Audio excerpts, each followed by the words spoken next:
Je ne peux conserver davantage mon secret, et je me dois de vous le révéler, car mon secret est le secret le plus étrange au monde.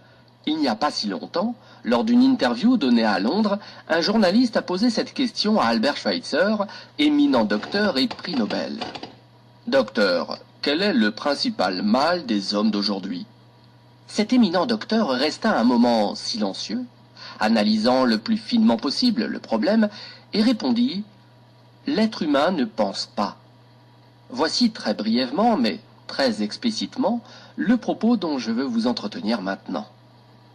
Si nous examinons notre monde d'aujourd'hui, et sans nier les nombreux problèmes qui accablent les uns et les autres, nous pouvons sans mentir affirmer que ce monde est un véritable âge d'or. Cette prospérité, nous l'avons languie, nous l'avons rêvée, et nous lui avons dévoué nos forces pendant des milliers d'années. Maintenant, nous avons tout oublié et considérons qu'elle va de soi. Nous, aux États-Unis, sommes particulièrement privilégiés. Nous vivons dans le pays le plus riche qui a jamais existé sur la Terre, un pays qui offre à chacun une foison d'opportunités pour atteindre les sommets de la richesse et de la gloire. Et que voyons-nous? Un gâchis. Prenons 100 hommes, tous âgés de 25 ans, et mettons-les sur la case de départ de la réussite sociale. Laissons le temps passer et retrouvons nos 100 hommes à l'âge de 65 ans. Quel est le bilan? À 25 ans, tous avaient confiance dans leurs forces et dans leurs capacités.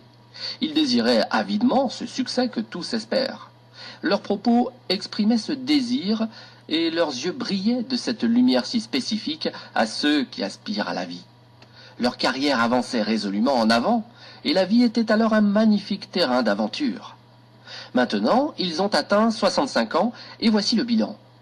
1 est riche, 4 n'ont aucun souci financier, 5 travaillent encore, 54 ont besoin d'une assistance. Au total, seuls 5 hommes sur les 100 ont réussi. Pourquoi tous ces échecs? Pourquoi l'enthousiasme et l'aspiration de leurs 25 ans n'ont-ils pas abouti? Pourquoi leurs rêves, leurs espoirs et leurs plans sont-ils restés lettres mortes? Pourquoi cette si grande disproportion entre réussite et échec, entre ceux qui réalisent leurs attentes et ceux qui ne les réalisent pas?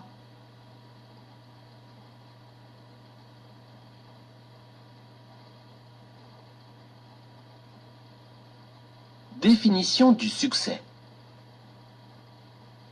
Sur nos 100 hommes, 5 seulement ont réussi, soit 5%. Mais qu'est-ce que le succès pour que nous puissions dire qu'un tel a réussi et qu'un tel n'a pas réussi? Le succès est la réalisation progressive d'un idéal qui vaut la peine. Lorsqu'un homme travaille dans un but déterminé et sait vers où il avance, sa vie est un succès. Autrement, sa vie est un échec. Le succès est la réalisation progressive d'un idéal qui vaut la peine. Rollo May, un psychiatre réputé, a écrit un livre merveilleux, Man's Search for Himself, ou L'homme à la recherche de lui-même. Dans ce livre, il écrit: dans notre société, l'opposé du courage n'est pas la poltronnerie, mais la conformité. Conformité, voilà le drame de notre époque. L'homme n'aspire plus à être lui-même, mais à être l'autre. Il le suit sans savoir pourquoi et sans savoir où il va, réconforté dans la douce idée qu'il fait comme tout le monde. Les statistiques montrent que l'Amérique compte plus de 14 millions de personnes âgées de 65 ans et plus. Or, sur ces 14 millions, environ 13 millions sont des personnes financièrement assistées, car ne disposant pas des revenus suffisants pour assurer leurs besoins minimaux. L'enfant apprend à lire vers l'âge de 7 ans, il apprend à prendre en charge sa vie et souvent à assumer également les charges d'une famille à 25 ans.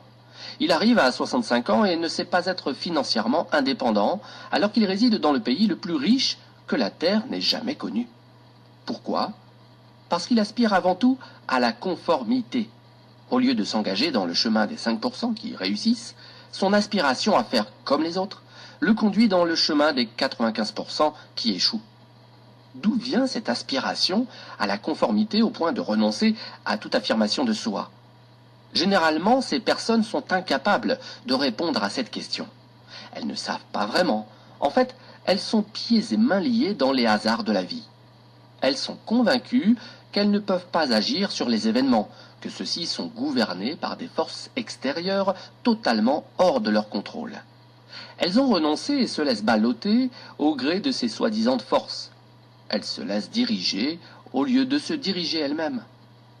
Un sondage a été réalisé sur un très grand nombre d'hommes. Parmi les questions qui leur furent posées, une nous intéresse plus particulièrement. Pourquoi travaillez-vous? Pourquoi vous levez-vous tous les matins? 19 personnes sur 20 ne répondirent pas à cette question. 19 personnes sur 20 ne savent pas pourquoi elles travaillent, pourquoi elles se lèvent tous les jours à la même heure. Pour celles qui répondent, le refrain est le même. Tout le monde se lève pour aller travailler. Voilà le moteur de leur vie. Vouloir faire comme tout le monde. Voilà le drame de leur vie. Revenons à notre définition du succès, de l'homme qui réussit. Le seul homme qui réussit est celui qui réalise progressivement un idéal qui vaut la peine. La personne qui a une claire vision de son avenir et œuvre précisément pour réaliser cette vision, cette personne est un gagnant et ne peut pas perdre. Vous voulez des exemples? En voici. Un instituteur qui enseigne à l'école parce qu'il désire apporter des connaissances à l'enfant est un gagnant. Une femme qui s'occupe de sa maison et de ses enfants parce qu'elle désire devenir une épouse et une mère est une gagnante. L'homme qui s'occupe d'une station d'essence parce qu'il rêvait de s'occuper d'une station d'essence est un gagnant. Un vendeur qui aspire à devenir un excellent vendeur et voir l'entreprise qu'il emploie prospérer est un gagnant. Toute personne qui exerce le métier qu'elle désirait précisément exercer est un gagnant. Or, uniquement une personne sur 20 réussit dans cela. Les autres, elles exercent leur métier parce qu'il faut travailler, et non parce qu'elles désiraient ce métier. Sans intérêt personnel, point de véritable concurrence. Nous ne devons pas nous soucier de la concurrence, mais bien plus de savoir créer. Depuis plus de 20 ans, je recherche la clé du devenir des êtres humains. Existe-t-il une clé pour ouvrir la porte de la réussite, même si ce n'est pas une réussite totale? Est-il possible d'assurer la réalisation de son futur dans une large proportion selon ses désirs? Existe-t-il une recette garantissant le succès à quiconque la connaît et sait très exactement comment l'appliquer? À toutes ces questions, la réponse est oui, cette clé, cette recette, je l'ai trouvée.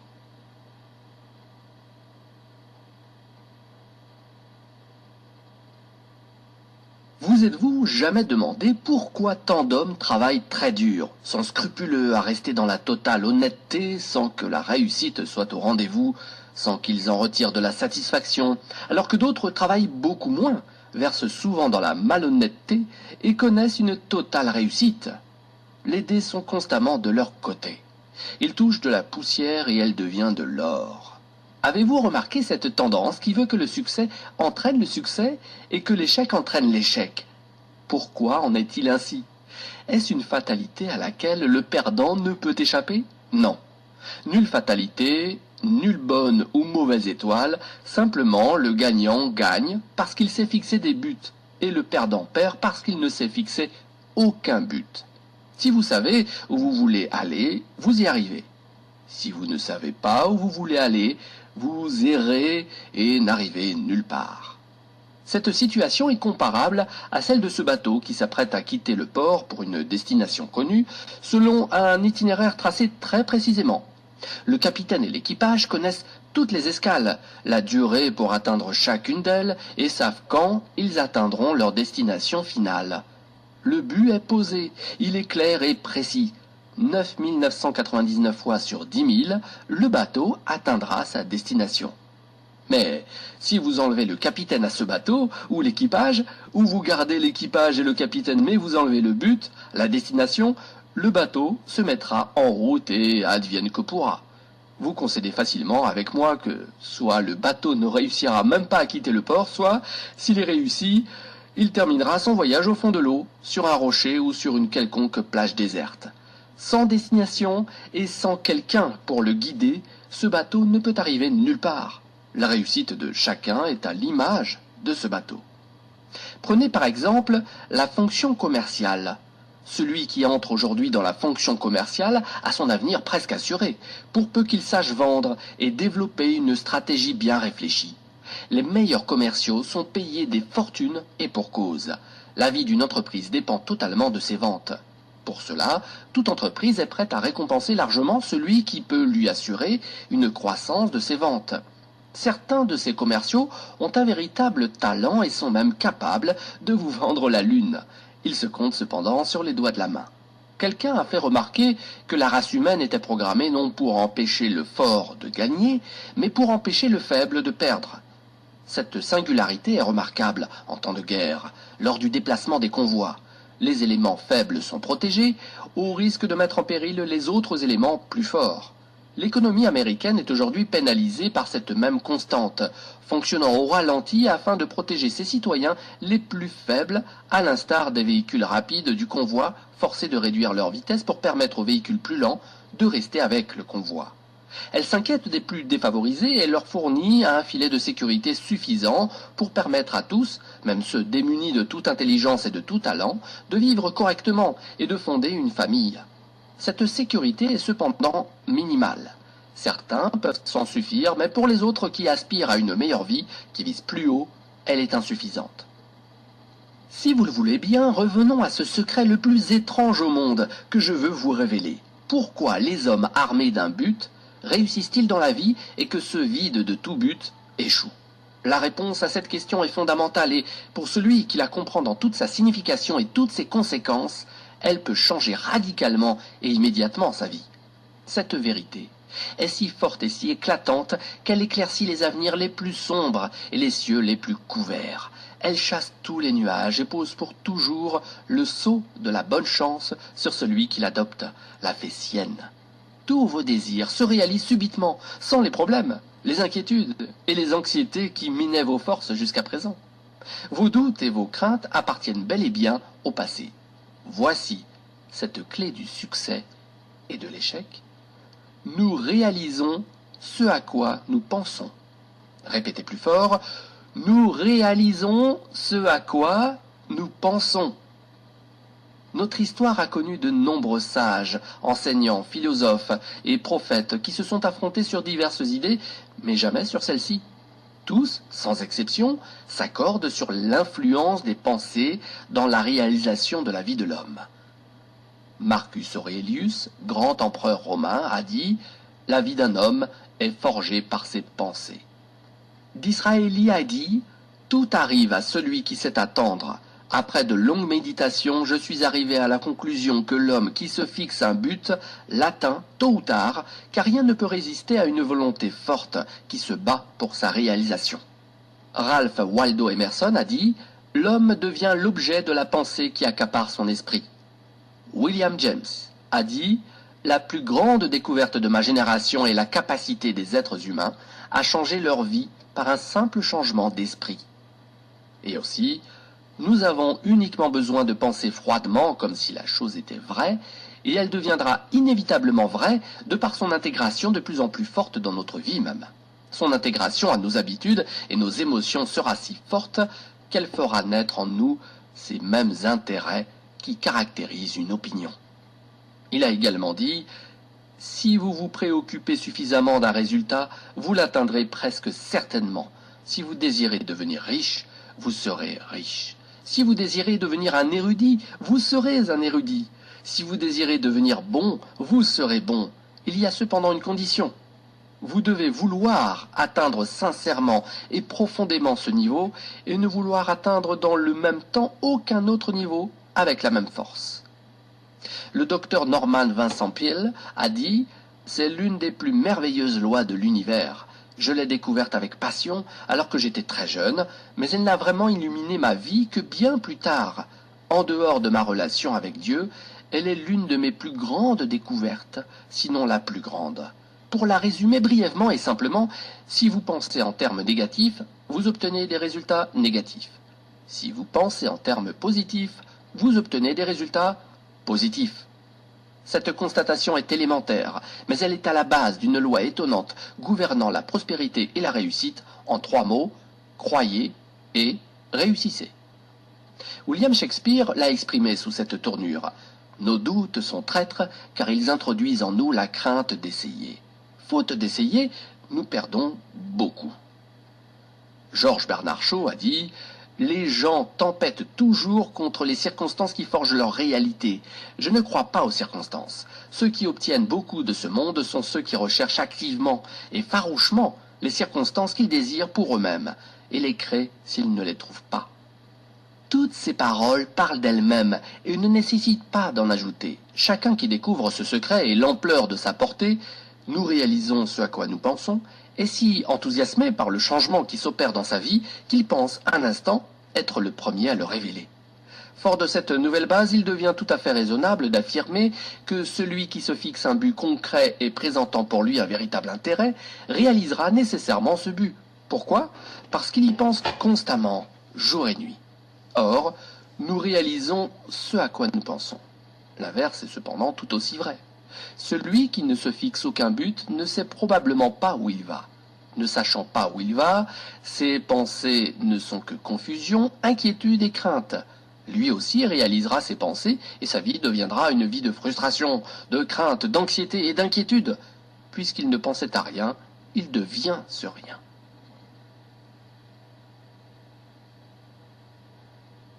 Vous récoltez ce que vous semez. Maintenant, comment ce principe fondamental fonctionne-t-il? Pour quelles raisons nos pensées doivent-elles se réaliser? D'après nos connaissances en la matière, voici ce que nous pouvons dire. Pour que vous compreniez mieux mes propos, je vais les illustrer par une situation similaire dans sa démarche au fonctionnement de l'esprit humain. Prenez un fermier et un champ dont la terre est si bonne et si fertile que toutes les options de culture sont possibles. Notre fermier peut décider d'y planter tout ce qu'il désire, sans que cela fasse de différence pour la terre. Une restriction seulement, il ne peut récolter que ce qu'il sème. Impossible de récolter des carottes s'il sème des graines de navets. L'esprit humain fonctionne de cette manière. Vous pouvez y mettre tout ce que vous voulez, il ne fait pas de différence. Mais de la même manière que vous ne pouvez récolter que ce que vous semez, votre cerveau ne peut réaliser que les pensées que vous y mettez. Revenons à votre fermier. Disposant de 2 graines, l'une de maïs et l'autre de belladone, une fleur toxique pour l'homme, il décide de les planter toutes les 2. Il creuse 2 petits trous dans la terre, y pose une graine dans chacun d'eux, les recouvre de terre, arrose régulièrement l'endroit et soigne ces graines exactement comme il faut. Que va-t-il se produire? Le résultat, il est inscrit dans la Bible. Vous récoltez ce que vous semez. La fonction de la terre est totalement mécanique, non réfléchie. Elle s'active sur la graine pour la faire croître et l'amener au stade inscrit dans ses gènes, sans se préoccuper le moins du monde de l'essence de la graine. Vous y plantez un poison, elle produit du poison. Vous y plantez du maïs, elle produit du maïs.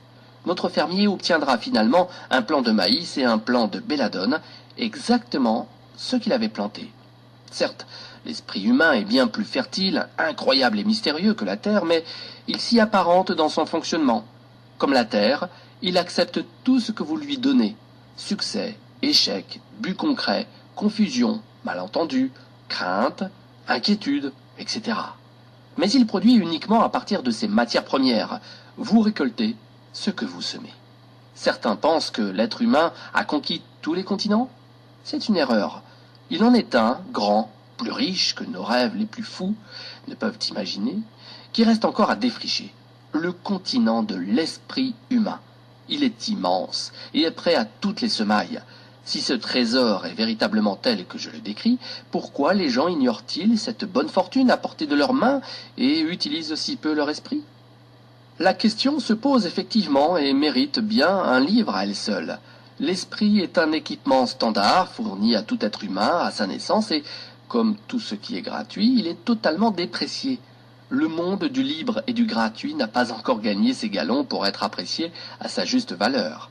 L'argent règne encore en maître et dicte sa loi. Il faut dépenser. La valeur se gagne à coups de billets. Vous pensiez ainsi? Alors sachez que tout cela n'est qu'un leurre, qu'une grave et dangereuse tromperie.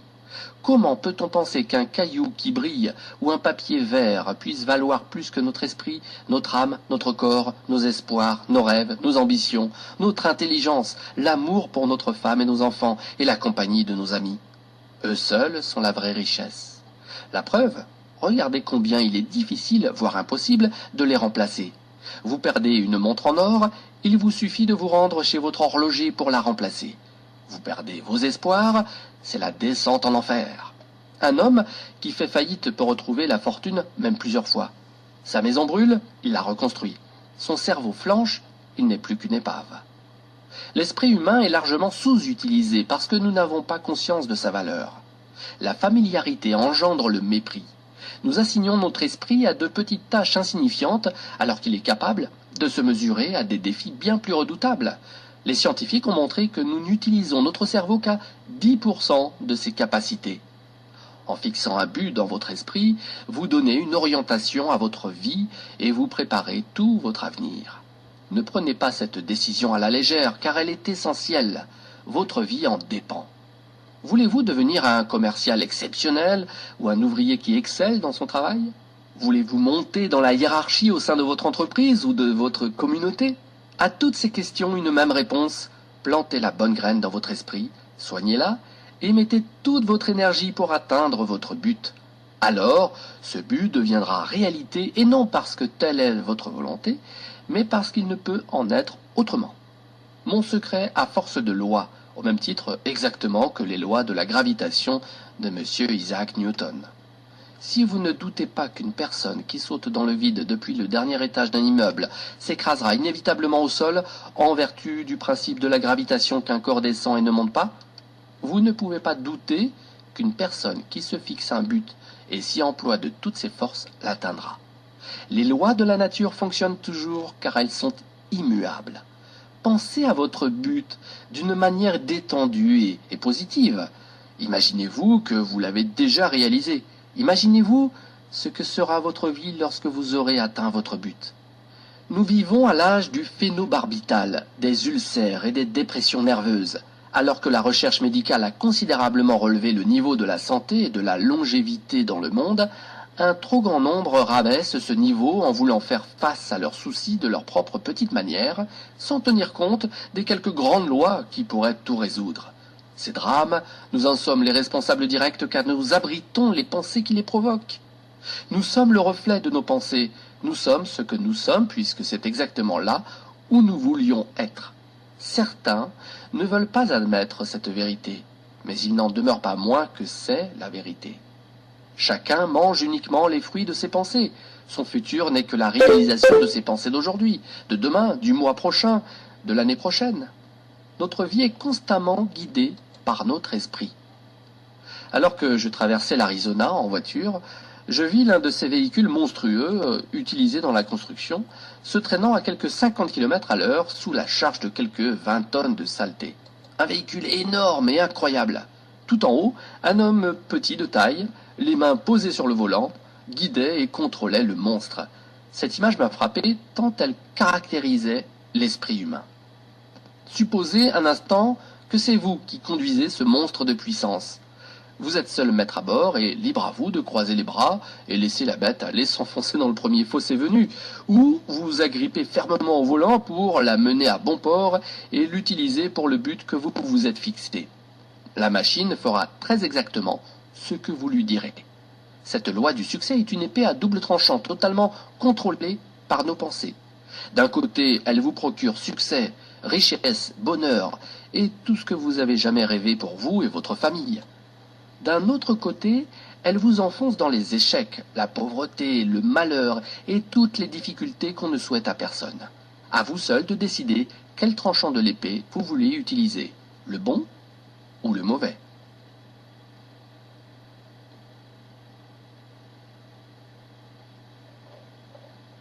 Il était une fois un homme qui ne saurait... Nous devenons ce à quoi nous pensons. C'est le secret le plus étrange au monde. Pourquoi est-il étrange et pourquoi est-il un secret? En fait, ce n'est pas du tout un secret puisqu'il était déjà connu des premiers sages et apparaît à plusieurs reprises dans la Bible. Il a été cependant si peu appris et si peu compris qu'il mérite son nom de secret et son qualificatif d'étrange. Je ne crois pas me tromper en affirmant que si vous vous rendez dans la principale artère de votre ville et demandez à chacun que vous rencontrez quel est le secret du succès, tout au plus une personne dans tout un mois vous répondra « mon secret ». Ce secret n'a cependant de valeur que pour celui qui le comprend et l'applique. À partir de ce moment, sa vie change radicalement et avec elle la vie de tous ceux qui l'entourent, sa famille, ses employés, ses associés et ses amis. La vie doit être vécue comme une aventure passionnante et non comme un fardeau qui vous gêne tant que vous ne demandez qu'à en être débarrassé. Nous devons œuvrer pour qu'elle soit une source de joie et non une source d'ennui. Nous devons être contents de sortir du lit le matin, contents de nous rendre au travail et non rechigner à l'un et à l'autre. Lors de l'un de ses discours, George Patterson, rédacteur en chef du quotidien Toledo Daily Blade, a conclu dans ces mots que je n'ai jamais oublié. Toutes ces années dans le journalisme m'ont convaincu de plusieurs choses. 1. Que les gens sont fondamentalement bons. 2. Que nous venons de quelque part et nous nous dirigeons vers quelque part. À nous de vivre au mieux ce passage. L'architecte de l'univers n'a pas construit un escalier ne menant nulle part.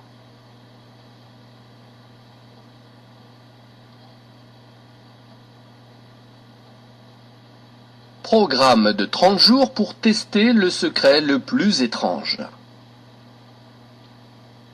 Comme je ne doute pas que nombre d'entre vous doutent de mes belles paroles, je vous propose de les vérifier par vous-même, de toucher de vos doigts les énormes bénéfices que vous pouvez en retirer. Le test dure 30 jours, et je le concède, est loin d'être facile. Mais si vous persévérez et le menez très exactement comme je vous le demande, sans chercher à tricher dans quoi que ce soit, il changera complètement votre vie, pour le meilleur. Au XVIIe siècle, Sir Isaac Newton, mathématicien et philosophe anglais, nous transmit des lois de la physique s'appliquant autant aux êtres humains qu'aux mouvements des corps dans l'univers. L'une d'elles nous apprend que chaque force engendre une force égale, mais opposée. Transposée dans notre vie quotidienne, elle devient « chaque chose se paie le juste prix ». Le résultat de ce test sur 30 jours sera très exactement proportionnel à l'effort que vous y consentirez pour le réussir. Vous voulez être docteur ? Vous devez y consacrer de longues années d'études difficiles. Vous voulez réussir à vendre ? Attention, ne pensez pas que ce talent n'est nécessaire qu'à celui qui désire vendre des radiateurs ou des parapluies. Nous y faisons constamment appel, que ce soit pour convaincre notre famille de nos idées, convaincre l'école de nos enfants de notre système éducatif, convaincre nos enfants d'être honnêtes dans la vie, convaincre nos employés de donner davantage d'eux-mêmes, car convaincre, c'est vendre. Changer sa vie pour une vie meilleure se paie également. Quel en est le prix ? D'abord, vous devez comprendre et être convaincu, au plus profond de vos sens et de votre intellect, que celui qui contrôle ses pensées contrôle sa vie. Vous devez être totalement convaincu que on ne récolte que ce que l'on sème. Ensuite, vous devez enlever toutes les entraves qui empêchent votre esprit de s'élever, d'exprimer toute sa puissance, conformément au plan divin qui en a voulu ainsi. Vous devez prendre conscience que vos limitations n'existent qu'en vous, alors que les opportunités de réussir sont en fait tellement nombreuses qu'il est difficile d'y croire. Vous devez vous libérer des chaînes, de la mesquinerie et des préjugés. Ceci fait, vous devez vous efforcer d'aborder tous vos problèmes sous un aspect positif.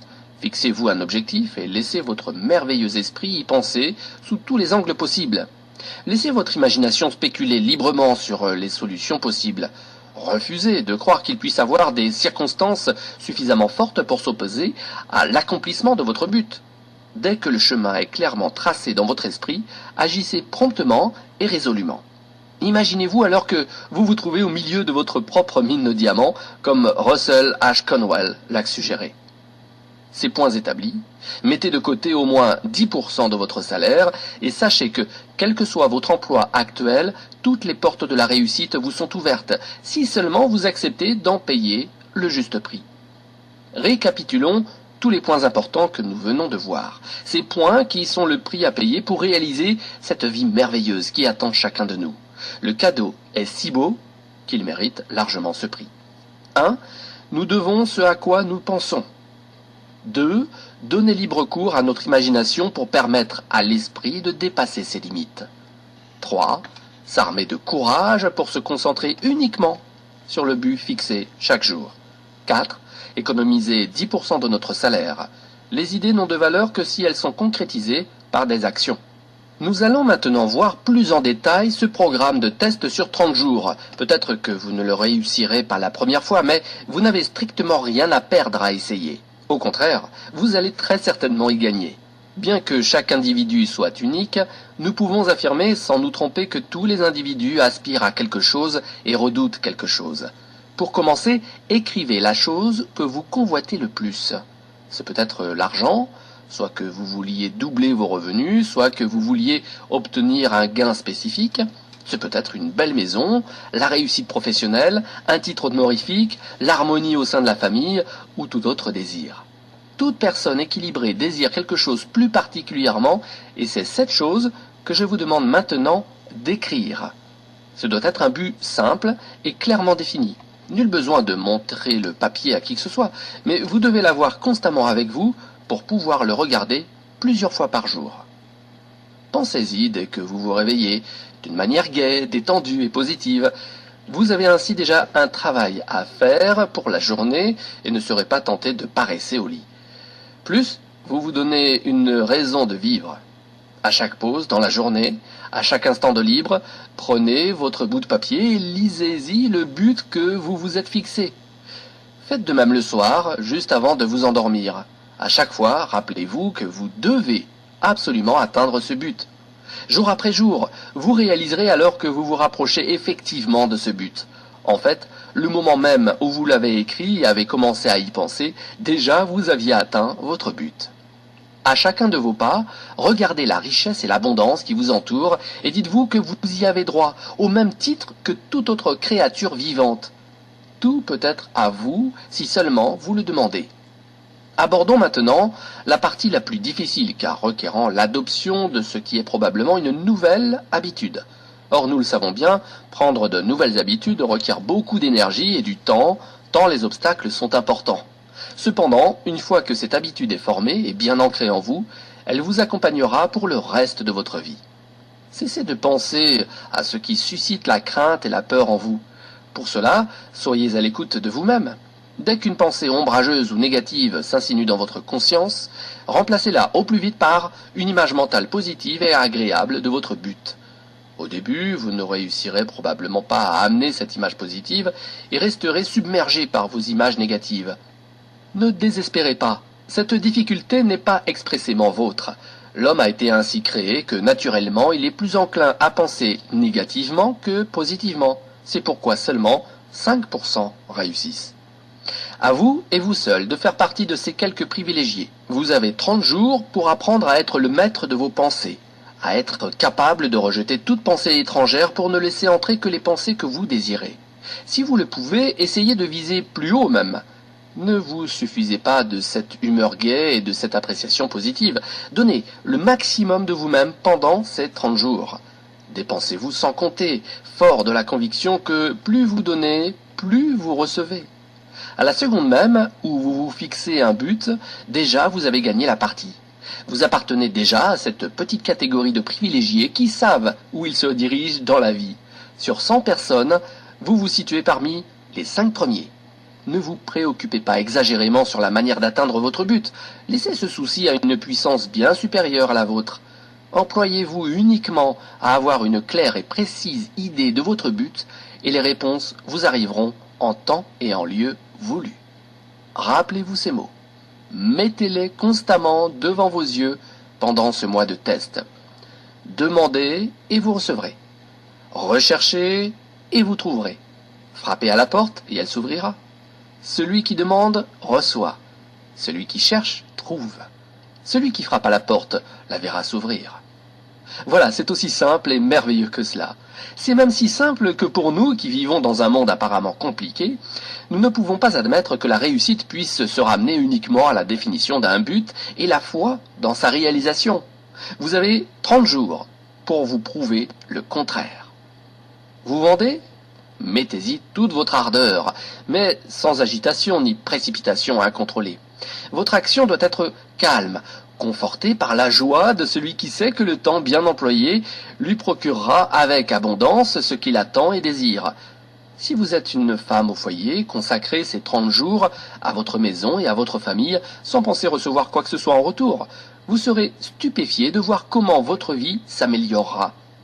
Quel que soit votre travail, exécutez-le comme jamais vous ne l'avez fait jusqu'à présent. Si pendant ce même temps vous gardez constamment en tête votre but ou le lisez sur la note que vous avez écrite, vous verrez votre vie changer de jour en jour, à votre grand étonnement et émerveillement. Dorothy Abrams, rédactrice et auteure de renom, a expérimenté ce secret pour elle-même et raconte son expérience à la fin de son livre Wake Up and Live, Réveille-toi et vis.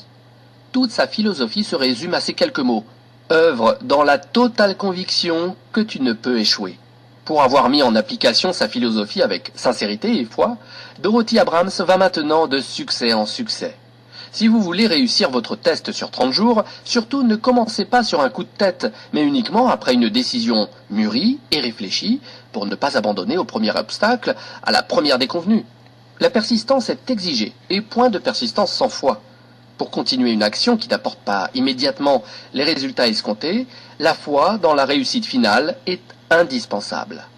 Si vous échouez pendant ces 30 jours, et j'entends par là que vous réalisez soudainement que vous êtes accablé de pensées négatives, remettez les compteurs à zéro et recommencez. Effacez ces mauvaises idées, attendez que les pensées positives reviennent à votre esprit, et à partir de là, commencez une nouvelle période de 30 jours.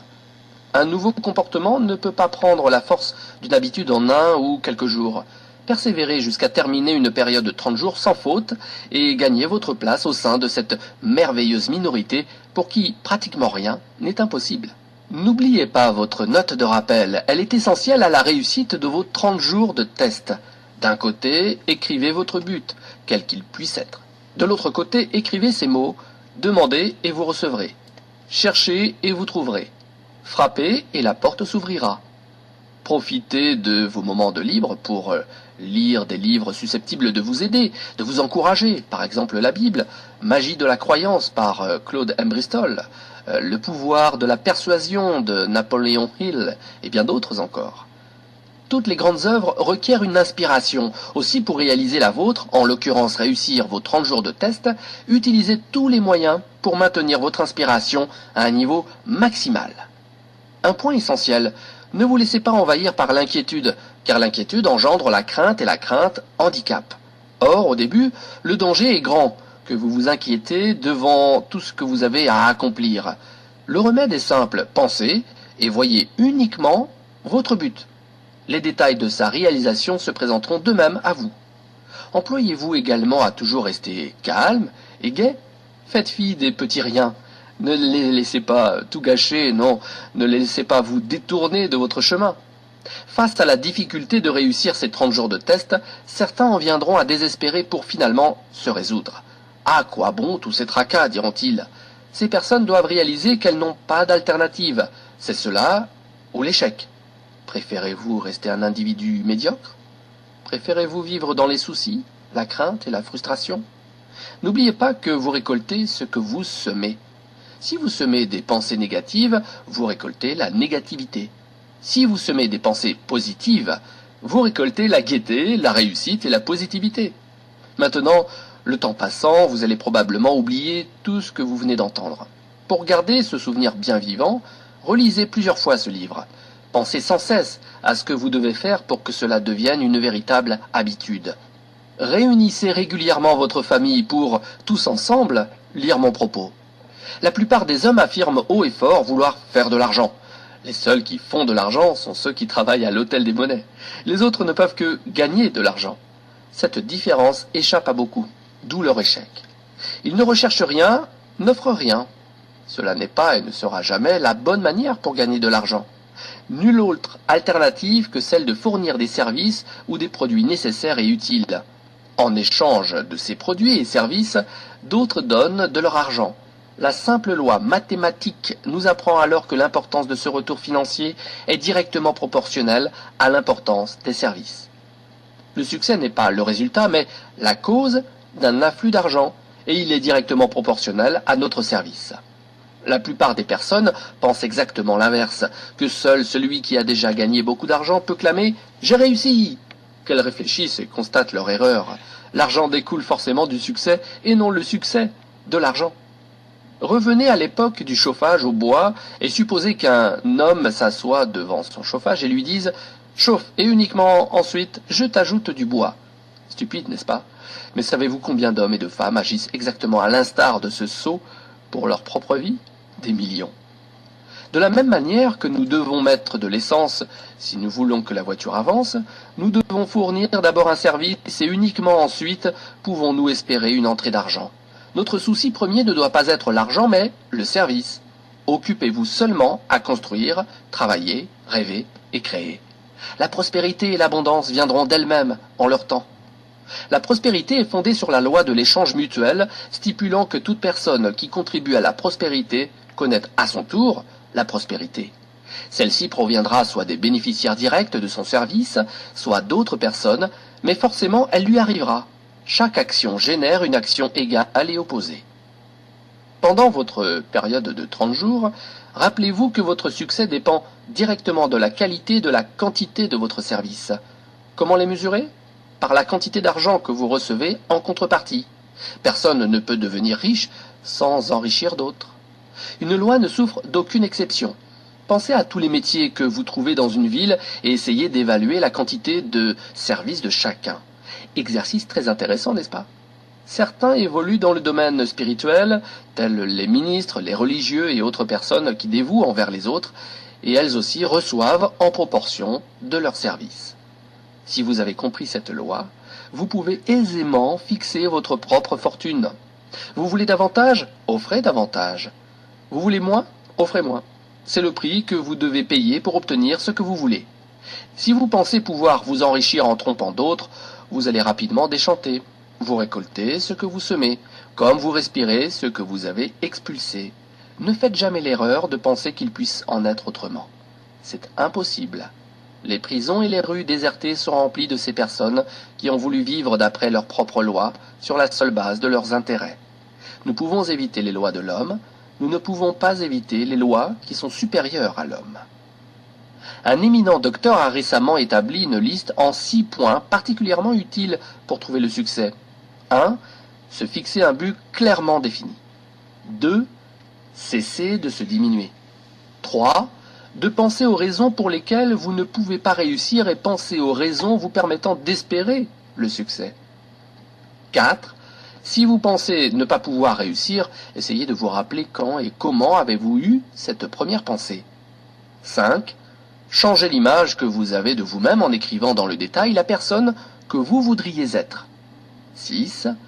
Agir à la mesure de la personne accomplie que vous avez décidé de devenir. L'auteur de cette liste est un éminent docteur en psychiatrie, David Harold Fink. Écoutez sa voix et écoutez la voix de tous les experts qui n'ont cessé de répéter, aussi loin que nous possédons de traces dans l'histoire, pour devenir la personne que vous rêvez de devenir, vous devez payer le prix.